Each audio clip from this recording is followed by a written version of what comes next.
Hello साथियों, नमस्कार। स्वागत है आप सभी का दिशा स्टडी के ऑनलाइन प्लेटफॉर्म पर। जितने भी साथी मित्र यूपी ट्रिपल एससी पीईटी की तैयारी कर रहे हैं या ऐसे एग्ज़ाम की तैयारी कर रहे हैं जिसमें आपका इतिहास पूछा जाए, उसके लिए अति महत्वपूर्ण वीडियो होगा। और इसमें देखिए ऑब्जेक्टिव क्वेश्चन ही रखा गया है, अधड़ आंसर आपको बताना है जल्दी से। आइए स्टार्ट करते हैं। पहला क्वेश्चन देखेंगे। पहला क्वेश्चन में क्या कह रहा है, ध्यान से देखिएगा। हड़प्पा के लोगों की सामाजिक पद्धति कैसे थी? पहला दे रहा है यहाँ से, उचित समतावादी या दास श्रमिक आधारित या वर्ण आधारित थी या जाति आधारित थी। आप करेक्ट आंसर बताइएगा कि हड़प्पा के लोगों की सामाजिक पद्धति कैसी थी। तो यहाँ पर साथियों आपका क्या हो जाएगा, उचित समाजवादी थे। ठीक है ना, यहाँ पर ऑप्शन नंबर पहला हो जाएगा, बिल्कुल करेक्ट हो जाएगा। आइए हम अगले प्रश्न की तरफ बढ़ते हैं। अगला क्वेश्चन देखिएगा, यहाँ पर क्वेश्चन नंबर दूसरा देखेंगे। बिल्कुल बहुत आराम से क्वेश्चन को पढ़ेंगे और डायरेक्ट आंसर जल्दी से बताएंगे। देखिए क्वेश्चन नंबर दूसरे पे हम आ जाते हैं। क्या कह रहा है, सिंधु घाटी के घर किससे बनाए जाते थे? सिंधु घाटी के घर किससे बनाए जाते थे? पहला आपका ऑप्शन दिया है ईंट से, बांस से, पत्थर से, लकड़ी से। तो आपका करेक्ट आंसर इसमें क्या हो जाएगा, ऑप्शन नंबर पहला ईंट से। ठीक है ना, सिंधु घाटी सभ्यता के लोग किससे घरों को बनाते थे? ईंट से बनाते थे। आइए अगले क्वेश्चन की तरफ चलते हैं। बिल्कुल यहाँ पर अगला क्वेश्चन बताइए क्या हो जाएगा, क्वेश्चन नंबर 3 का। हड़प्पा की सभ्यता किस युग की थी? जल्दी से बताएं। हड़प्पा की सभ्यता किस युग की थी? तो यहाँ पर पहला आपका दिया है कांस्य युग, नवपाषाण युग और पूरा पाषाण युग और लौह युग। तो यहाँ पर जल्दी से बताएं कौन सा आंसर हो जाएगा। ठीक है ना, हड़प्पा की सभ्यता किस युग की थी? जल्दी से कांस्य युग, आपका ऑप्शन नंबर पहला करेक्ट हो जाएगा। आइए अगले क्वेश्चन की तरफ बढ़ते हैं। अगला क्वेश्चन देखिए, हो सकता है आपने इतिहास पढ़ा होगा और यहाँ से आपका प्रैक्टिस हो जाएगा। ठीक है ना, तो क्वेश्चन पकड़ में आ रहा है कि नहीं आ रहा है, यहाँ से आपको पता चल जाएगा। आइए देखिए क्वेश्चन अगला देखिएगा। क्वेश्चन अगला यहाँ पर दिया है, कालीबंगा किस प्रदेश में विद्यमान है? कालीबंगा किस प्रदेश में विद्यमान है? पहला आपका ऑप्शन दिया है उत्तर प्रदेश में, सिंधु और राजस्थान में और गुजरात। कालीबंगा से क्या चूड़ियों का साक्ष्य मिला था? ठीक है ना, चूड़ियों का साक्ष्य मिला था। तो यहाँ पर आपका करेक्ट आंसर क्या हो जाएगा, तो यहाँ से कालीबंगा कहाँ पर है? राजस्थान में है। तो ऑप्शन नंबर सी हो जाएगा ना प्यारे साथियों, ऑप्शन नंबर सी आपका हो जाएगा। आइए नेक्स्ट क्वेश्चन की तरफ चलते हैं। अगला क्वेश्चन देखिएगा। देखिए अगला क्वेश्चन कह रहा है कि यहाँ पर क्वेश्चन नंबर 5वें पे देखेंगे।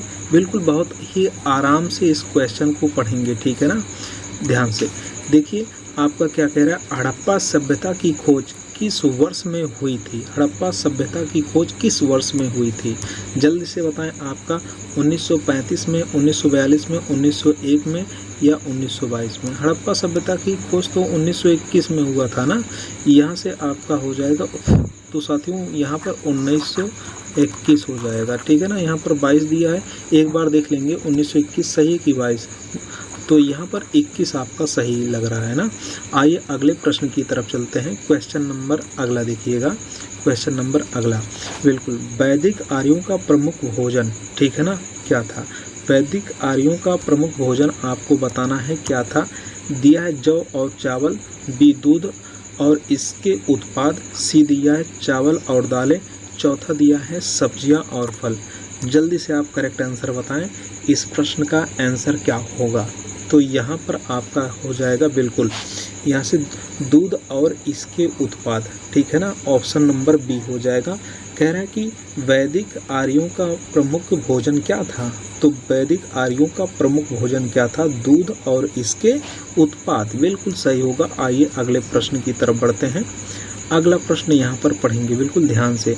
निम्नलिखित में से कौन सा अन्न मनुष्य द्वारा सबसे पहले प्रयोग होने वालों में से था? बताइए, मनुष्यों द्वारा सबसे पहले प्रयोग होने वाला अन्न कौन था? आपका ऑप्शन दिया है जौ, जई, राई और गेहूँ। बिल्कुल करेक्ट आंसर बताएं कौन सा हो जाएगा। तो यहाँ पर आपका हो जाएगा बिल्कुल साथियों जौ हो जाएगा, ठीक है ना। जौ को याव भी कहते हैं, ठीक है ना। जौ आपका करेक्ट हो जाएगा। जौ क्या हो जाएगा, मनुष्यों द्वारा सबसे पहले प्रयोग में लाए जाने वाली, ठीक है ना, अन्न थी। आइए अगले क्वेश्चन की तरफ बढ़ते हैं। अगला देखिए यहाँ से क्या है कि क्वेश्चन नंबर नेक्स्ट देखेंगे कि वैदिक लोगों द्वारा किस धातु का प्रयोग सबसे पहले किया गया था। बताइए, वैदिक लोगों द्वारा किस धातु का प्रयोग सबसे पहले किया गया था। जल्दी से अपना आंसर बताएं कौन सा हो जाएगा। हाँ बिल्कुल बताएं कौन सा हो जाएगा। तो यहाँ पर आपका क्या हो जाएगा, तांबा, ठीक है ना। तांबा यहाँ पर ऑप्शन नंबर डी तांबा। क्या प्रश्न था कि वैदिक लोगों द्वारा किस धातु का प्रयोग सबसे पहले किया गया था ना, किस धातु का प्रयोग। तो यहाँ से आपका क्या हो जाएगा, तांबा हो जाएगा। आइए अगले क्वेश्चन की तरफ चलते हैं। अगले क्वेश्चन का आंसर देखिएगा और यहाँ पर दीजिए इसका अगले क्वेश्चन का आंसर। हाँ देखिए, बहुत ही फेमस प्रश्न है आपके सामने कि गौतम बुद्ध का जन्म स्थान था, कहाँ पर जन्म स्थान था यहाँ पर। बताइए गौतम बुद्ध का जन्म कहाँ पर हुआ था।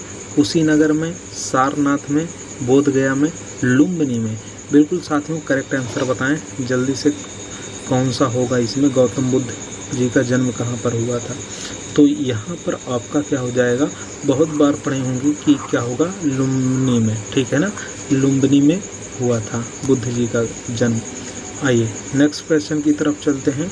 अगला क्वेश्चन यहाँ पर देखेंगे। अगला क्वेश्चन, नेक्स्ट क्वेश्चन की तरफ यहाँ पर ध्यान दें।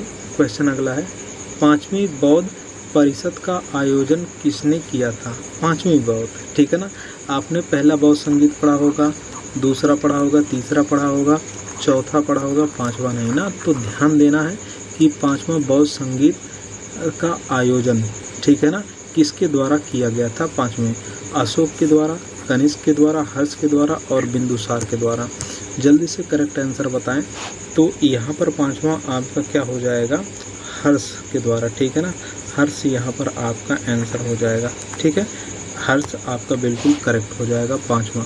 आइए नेक्स्ट क्वेश्चन की तरफ चलते हैं। अगला क्वेश्चन देखेंगे यहाँ पर।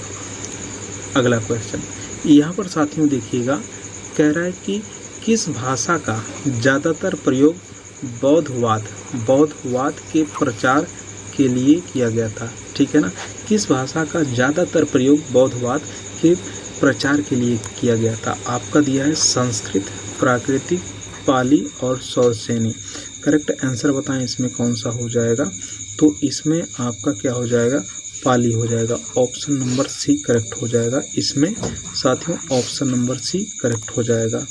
आइए अगले क्वेश्चन की तरफ चलते हैं। क्वेश्चन नंबर 12 पे यहाँ पर देखिएगा, आपसे क्या कहा जा रहा है कि आरंभिक बौद्ध साहित्य किस भाषा में रचे गए थे। आरंभिक बौद्ध साहित्य किस भाषा में रचे गए थे।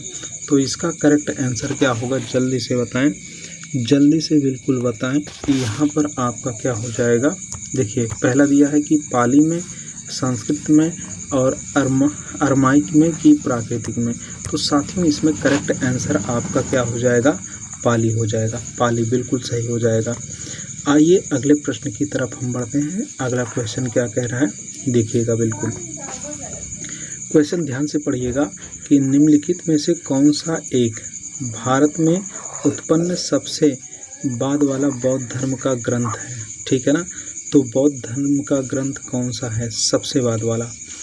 तो आपका option A B C D, जल्दी से देखिए और करेक्ट आंसर बताइए इसमें कौन सा हो जाएगा। तो यहाँ पर आपका ऑप्शन नंबर डी बिल्कुल सही हो जाएगा, ठीक है ना। ऑप्शन नंबर डी क्या हो जाएगा, ऑप्शन नंबर डी, ठीक है ना। आपका दिव्य वंदना नहीं होगा, दोहा कोसा नहीं होगा और व्रत छेदिका नहीं होगा। आपका ऑप्शन नंबर डी बिल्कुल साथियों सही हो जाएगा, ठीक है ना। आइए क्वेश्चन हम अगले क्वेश्चन पे चलते हैं, ध्यान से देखिएगा। नेक्स्ट क्वेश्चन यहाँ पर आप बताइएगा कि जैनियों के पहले तीर्थंकर कौन थे। पहले तीर्थंकर कौन थे जैनियों के, प्रथम तीर्थंकर। तो पहले कौन है, ऋषभदेव, ठीक है ना। फर्स्ट वाले कौन से हैं? ऋषभदेव। अच्छा, यहाँ से इसके बाद आपका 23वां तीर्थंकर पूछा जाता है। 23वां क्या है? पार्श्वनाथ है ना, याद रखना। 23वां क्या कौन है? पार्श्वनाथ जी हैं, ठीक है ना। 23वां पार्श्वनाथ है। और 24वां तीर्थंकर कौन है? 24वां कौन है? महावीर स्वामी, ठीक है ना। कौन है? महावीर स्वामी 24वां है। तो पहला ऋषभदेव, 23वां आपके कौन से हो गए? पार्श्वनाथ, और 24वां महावीर स्वामी है। आइए अगले प्रश्न की तरफ चलते हैं। अगला क्वेश्चन देखिएगा यहाँ पर। हाँ, क्वेश्चन अगला देखिएगा कि व्याकरण ग्रंथ अष्टाध्यायी के बारे में आप जानते हैं ना। अष्टाध्यायी किसकी रचना है? पाणिनि की। तो नंबर सी हो जाएगा। कह रहा था व्याकरण ग्रंथ अष्टाध्यायी के रचनाकार कौन है? तो पाणिनि बिल्कुल आपका सही हो जाएगा। आइए अगले प्रश्न की तरफ चलते हैं साथियों। क्वेश्चन नंबर अगला, सिकंदर महान का शिक्षक कौन था? ठीक है ना। सिकंदर महान का गुरु कौन था? एक हिसाब से बताएं जल्दी से। अगर इतिहास आपने पढ़ा होगा जल्दी से आंसर देगा। देखिए, डेरियस है कि साइरस है कि सुकरात है कि अरस्तु? ठीक है ना। अरस्तु आपके हो जाएंगे ऑप्शन नंबर डी। किन के गुरु थे? सिकंदर महान के गुरु कौन थे? अरस्तु, ठीक है ना। बिल्कुल आपका सही हो जाएगा। आइए अगले प्रश्न की तरफ साथियों चलते हैं। क्वेश्चन नंबर 18 पे हम पहुँचे हैं। क्वेश्चन नंबर देखेंगे 18, ठीक है ना। देखिए यहाँ पर क्या दिया है? मगध के उत्थान के लिए कौन सा प्रथम शासक उत्तरदायी था? मगध के उत्थान के लिए कौन सा प्रथम शासक उत्तरदायी था? तो साथियों बिल्कुल इस प्रश्न का आंसर क्या हो जाएगा? बिंदुसार, ठीक है ना। ऑप्शन नंबर सी हो जाएगा बिंदुसार, ठीक है ना। बिंबिसार हो जाएगा, बिंबिसार। आपका 18वां का बिल्कुल सही हो जाएगा सी। मगध के उत्थान के लिए कौन सा शासक उत्तरदायी था? बिंबिसार, ठीक है ना। आइए अगले प्रश्न की तरफ चलते हैं। अगला क्वेश्चन देखिएगा यहाँ पर। प्राचीन काल में स्रोत सामग्री लिखने के लिए प्रयुक्त भाषा थी। प्राचीन काल में बताइए कौन सी भाषाएं चलती थी? ठीक है ना। प्राचीन काल में स्रोत सामग्री लिखने के लिए भाषाओं का प्रयोग किया जाता था। जल्दी से विद्यार्थियों बताइएगा क्या हो जाएगा? संस्कृत, पाली या ब्राह्मी या खरोष्टी? यहाँ पर आपका बिल्कुल आंसर हो जाएगा ऑप्शन नंबर। क्वेश्चन हम 20 पे चलेंगे ना। क्वेश्चन 20 देखेंगे आज। यहाँ पर महाभाष्य लिखा है, ठीक है ना। महाभाष्य किसके द्वारा लिखा गया है?